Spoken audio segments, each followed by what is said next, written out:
to jump right back into some new projects. So firstly, I wanted to address my voice. I've been really sick this week, so it might still sound a little bit nasally, and I'm sorry. If that means you can't understand me as well, I'll try and speak a little bit slower.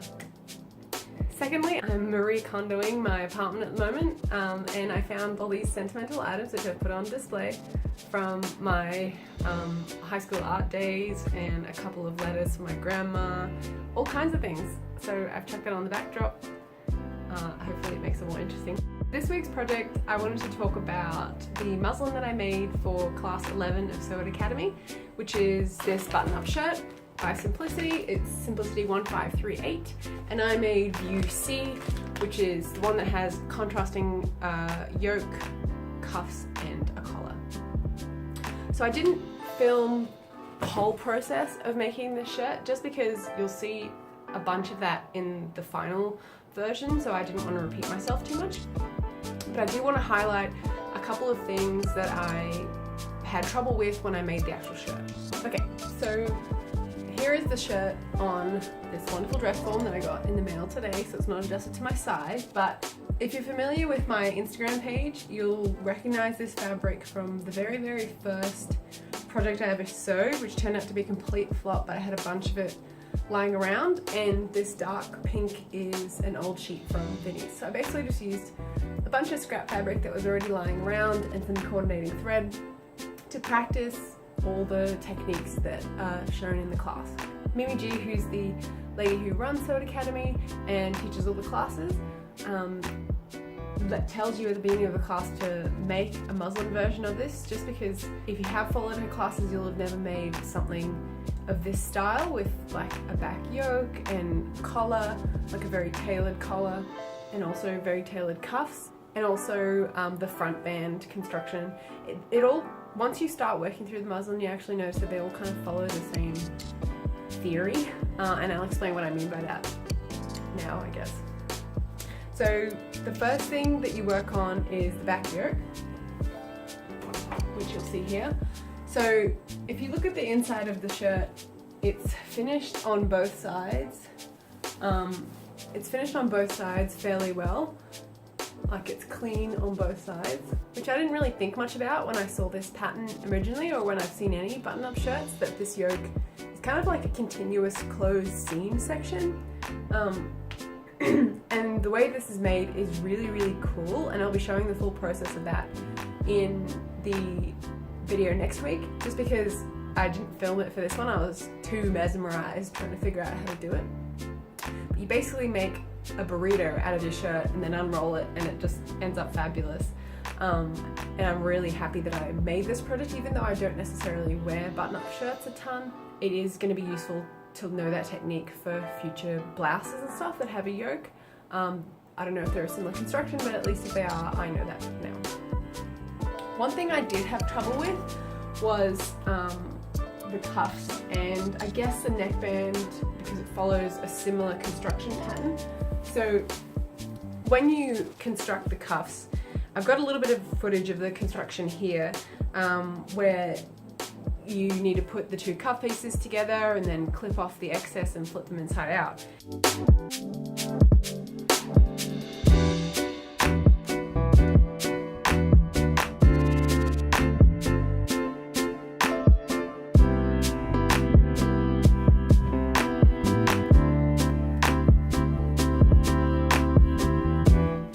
And that was all fairly straightforward. But then the next step was to top stitch from the right side of the fabric through all layers and catch the wrong side, the underside of the cuff in the stitching.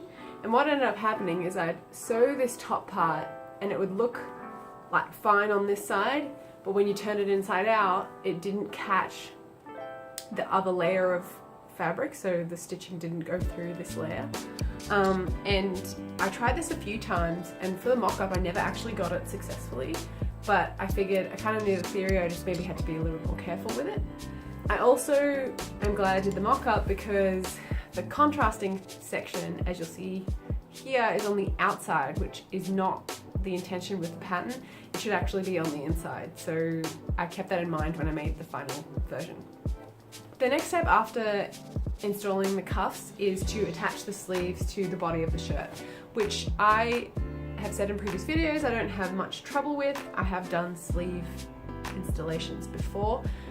It's just a matter of making sure it doesn't pucker, and although I'm not perfect at that yet, I kind of know what to expect when it comes to a sleeve installation. So I'm not too freaked out about learning that technique. I've done it before.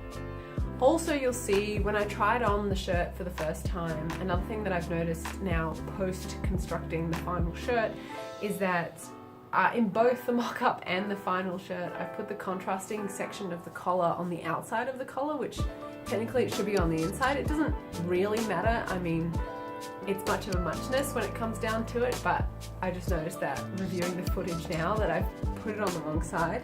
And funnily enough, I saw someone on Instagram do the same thing and thought it looked really cool. So actually, maybe it's just a style decision and we'll roll with it, you know, happy mistakes and all that. While I was constructing the mock-up, I also went ahead and practiced covering my buttons. And although I didn't make any buttonholes in the practice one, which I probably should have done in hindsight because I ended up making the final ones a little bit small, and I'm going to have to make them a little bit bigger before the final video next week so I can do a proper try on with the buttons closed. Usually in a covered button set, you'll get something like this, which shows you the size of fabric that you have to cut out to cover your button. And then you'll get this little thing, which is where the top of the button goes in, and this, which you put in here with all the other pieces and snap closed. So I guess the general premise is that you get your piece of fabric in the size that the template tells you to cut. You put that in here, right side down. You chuck a button top in on top of that, push it in, fold in all the fabric, chuck a backing piece on, squish those together with this thing until it clicks. You have to push quite hard, and then pop out the actual button, which the practice one looks great, works fine.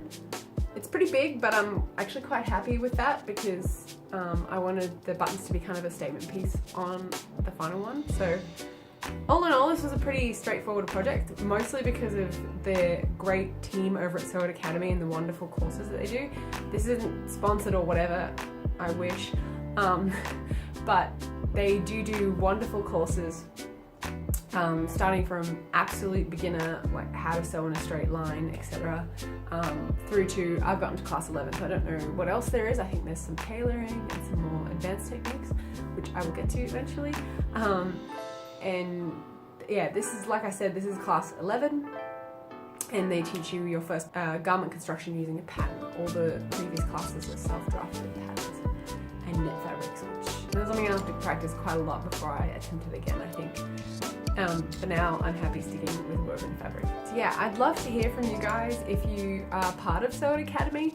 I keep seeing all their eyeglass cases from the first class all over Instagram, and I really would love to connect with a bunch of people who've done maybe some of the more advanced classes. It's always nice to hear from someone who's actually done it, what it was like.